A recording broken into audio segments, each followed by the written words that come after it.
तर राज्याच्या राजकीय वर्तुळात सध्या ठाकरे बंधू युतीच्या चर्चा आहेत। या संदर्भात नेमक्या काय प्रतिक्रिया उमटलेल्या आहेत जाणून घेऊया। ठाकरे ब्रँड एकत्र आल्यावर महायुतीवर परिणाम होणार, मनसेसोबत युती होऊ नये म्हणून विरोधकांचे प्रयत्न सुरू असतील। ठाकरेंच्या शिवसेनेचे आमदार वरुण सरदेसाई यांचं वक्तव्य। ब्रँड एकत्र आल्यानंतर त्याचा परिणाम हा भाजप, शिंदेसेना आणि सत्तेतलं अजितदादा गट आणि सत्तेतले सगळ्याच विरोधकांना त्याचा परिणाम होईल। मला वाटतं लहान पोरग सुद्धा सांगेल आणि म्हणून कुठेतरी आमची युती होऊ नये म्हणून सुद्धा यांचे प्रयत्न सुरू असतील कदाचित। उद्धव ठाकरेंनी हात पुढे केलाय, पण राज ठाकरे टाळी देणार नाहीत। रामदास कदम यांची प्रतिक्रिया।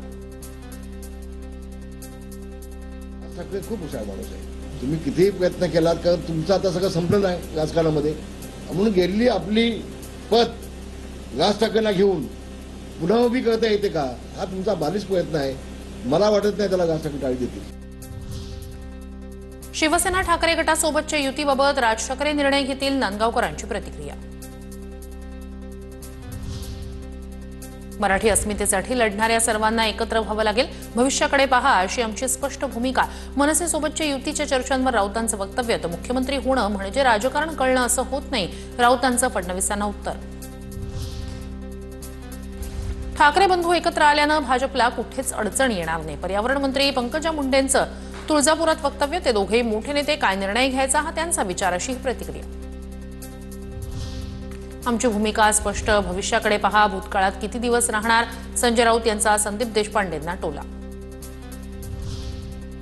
सामनाच्या मुखपृष्ठावर राज ठाकरे आणि उद्धव ठाकरेंचा एकत्र फोटो। मोठ्या कालावधीनंतर दोन्ही ठाकरे बंधूंचा एकत्र फोटो महाराष्ट्राच्या मनात आहे, तेच होणार, या हेडलाईनसह सामनात मुख्य बातमी। उद्धव ठाकरेंच्या मुलाची पावसाळ्यात जेलची वारी होऊ शकते, मंत्री नितेश राणेंचं मोठं वक्तव्य। डिनो मोरियावरील छाप्यावरून नितेश राणेंचा आदित्य ठाकरेंवर निशाणा। ठाकरे बंधू एकत्र येण्याच्या चर्चा सुरू असतानाच मनसेला धक्का। मनसेचे मुंबईतील एकमेव माजी नगरसेवक संजय तुर्डे सोमवारी शिवसेनेत प्रवेश करणार।